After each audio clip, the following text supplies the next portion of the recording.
Mark 13. Jesus speaks about the future. As Jesus was leaving the temple that day, one of his disciples said, "Teacher, look at these magnificent buildings. Look at the impressive stones in the walls." Jesus replied, "Yes, look at these great buildings. But they will be completely demolished. Not one stone will be left on top of another." Later, Jesus sat on the Mount of Olives across the valley from the temple. Peter, James, John, and Andrew came to him privately and asked him, "Tell us, when will all this happen? What sign will show us that these things are about to be fulfilled?" Jesus replied, "Don't let anyone mislead you, for many will come in my name, claiming, 'I am the Messiah.' They will deceive many. And you will hear of wars and threats of wars, but don't panic. Yes, these things must take place, but the end won't follow immediately. Nation will go to war against nation, and kingdom against kingdom. There will be earthquakes in many parts of the world, as well as famines. But this is only the first of the birth pains, with more to come. When these things begin to happen, watch out. You will be handed over to the local councils and beaten in the synagogues. You will stand trial before governors and kings because you are my followers. But this will be your opportunity to tell them about me. For the good news must first be preached to all nations. But when you are arrested and stand trial, don't worry in advance about what to say. Just say what God tells you at that time, for it is not you who will be speaking, but the Holy Spirit. A brother will betray his brother to death, a father will betray his own child, and children will rebel against their parents and cause them to be killed. And everyone will hate you because you are my followers. But the one who endures to the end will be saved.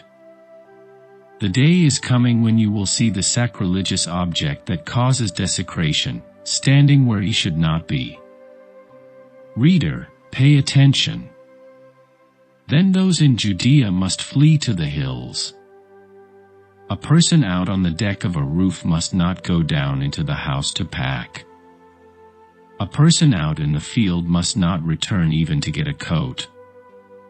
How terrible it will be for pregnant women and for nursing mothers in those days. And pray that your flight will not be in winter. For there will be greater anguish in those days than at any time since God created the world. And it will never be so great again. In fact, unless the Lord shortens the time of calamity, not a single person will survive. But for the sake of his chosen ones, he has shortened those days. Then if anyone tells you, "Look, here is the Messiah," or "There he is," don't believe it. For false messiahs and false prophets will rise up and perform signs and wonders so as to deceive, if possible, even God's chosen ones. Watch out. I have warned you about this ahead of time. At that time, after the anguish of those days, the sun will be darkened, the moon will give no light, the stars will fall from the sky, and the powers in the heavens will be shaken. Then everyone will see the Son of Man, coming on the clouds with great power and glory. And he will send out his angels to gather his chosen ones from all over the world, from the farthest ends of the earth and heaven. Now learn a lesson from the fig tree.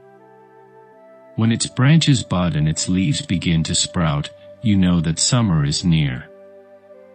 In the same way, when you see all these things taking place, you can know that his return is very near, right at the door.